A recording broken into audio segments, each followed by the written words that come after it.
Well, good afternoon and namaskar to everybody. It is so wonderful. I think we have to figure out how to go from this to this, right? This is the USC thing, from namaskar to fight on. But here we are with the most amazing group of talented people. I'm not quite sure where I am right now because I feel like I'm in a cabinet meeting with Jean Soroka, catching up on our port volume right now. But Jean, what a joy it is to see you too, the best executive director of a port anywhere in the world. Thank you for being here and what you did.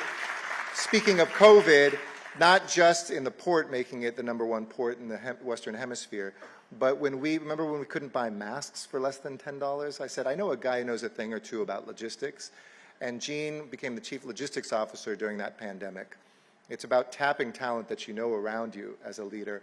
And he was able to get us and our hospitals critical supplies that saved lives, and I will never forget that. So thank you so much for that as well.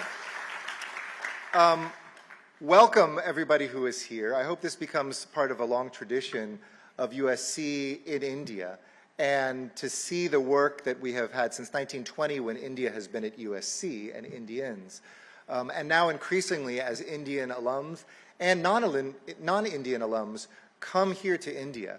There is a great awakening happening between the United States and India.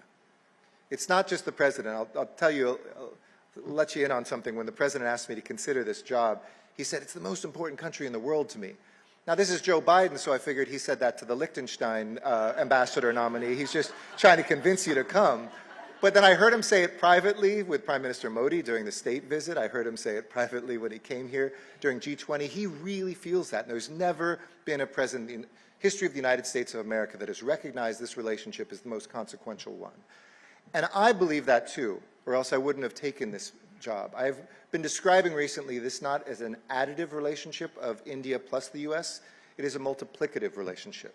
When India and the US are together, it's India times the US.